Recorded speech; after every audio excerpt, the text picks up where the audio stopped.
हमारी वीडियोस को देखने के बाद लाइक और सब्सक्राइब करना बिल्कुल ना भूलें। अयोध्या में राम मंदिर के भूमि पूजन से पहले प्रधानमंत्री नरेंद्र मोदी हनुमानगढ़ी क्यों गए? आखिर क्या है हनुमानगढ़ी का महत्व?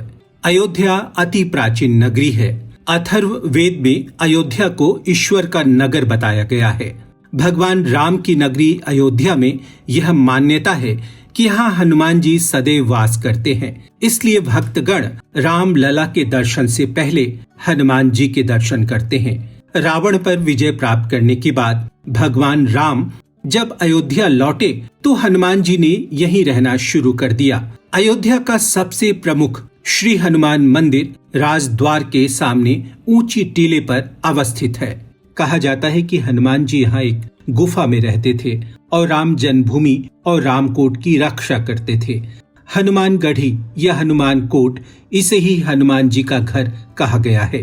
हनुमान जी को भगवान राम ने अधिकार दिया कि जो भी भक्त मेरे दर्शनों के लिए अयोध्या आएगा उसे पहले तुम्हारा दर्शन पूजन करना होगा। पवित्र नदी सरयू में पाप धोने से पहले भक्तों को भगवान हनुमान से आज्ञा लेनी होती है।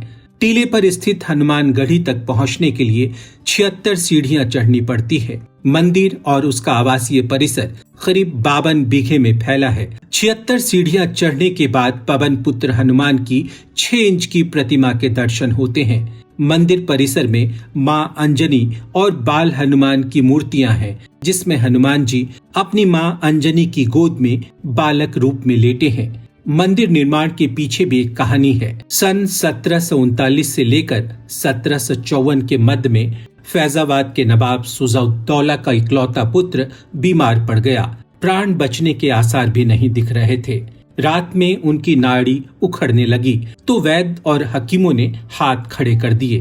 तब नवाब सुजाउद्दौला के मंत्रियों ने अयोध्या के महंत बाबा अभय राम दास से मिन्नत की कि एक बार नवाब के पुत्र को देख ले।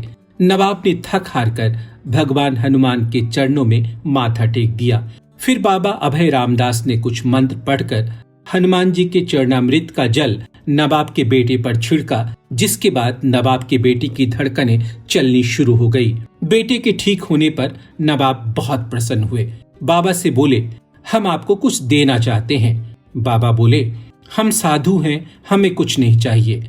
नवाब बार बार अनुरोध करने लगे तो बाबा ने कहा, हनुमान जी की कृपा से ये ठीक हुए हैं, आपकी श्रद्धा है तो हनुमानगढ़ी बनवा दीजिए।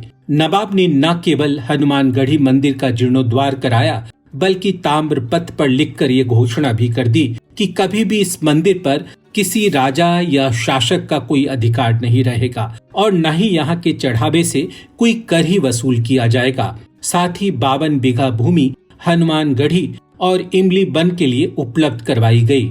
अयोध्या न जाने कितनी बार बसी और उजड़ी, लेकिन एक स्थान जो हमेशा अपने मूल रूप में रहा वो है हनुमान टीला, जो आज हनुमानगढ़ी के नाम से प्रसिद्ध है। 18वीं सदी में अयोध्या की सशस्त्र निर्माणी सेना के महंत अभय रामदास के नेतृत्व में नागा साधुओं ने हनुमानगढ़ी को मुसलमान आक्रांताओं से मुक्त कराया था। महंत अभय रामदास सिद्ध योगी भी थे। साहित्य रत्न और साहित्य सुधाकर से विभूषित राम बहादुर लाला सीताराम ने 1933 में अपनी पुस्तक श्री अवध की झांकी में विस्तार से हनुमानगढ़ी का प्रमाणिक वर्णन किया है। राम नगरी के जीर्णोद्वार के समय महाराज विक्रमादित्य ने यहाँ 360 मंदिर बनवाए थे और जब औरंगजेब का शासनकाल आया तो इसमें से कई मंदिर तहस नहस कर दिए गए। इस तहस नहस के बाद भी 17वीं सदी में हनुमानगढ़ी एक टीले के रूप में वहाँ विद्यमान था। वहीं एक पेड़ के नीचे हनुमान जी की छोटी मूर्ति की पूजा की जाती थी, जो आज बड़ी मूर्ति के आगे रखी गई है। हनुमान जी के प्रभाव को देखते हुए वाजिद अली शाह ने भी माह के पहले मंगल को भंडारे की परंपरा शुरू की थी। जब कुछ कट्टरपंथी मुसलमानों ने बवाल मचाना शुरू किया तो नवाब ने हिंदुओं का साथ दिया और उत्पाती लोगों को सजा भी दी। हमारी वीडियोस को देखने के बाद लाइक और सब्सक्राइब करना बिल्कुल ना भूलें।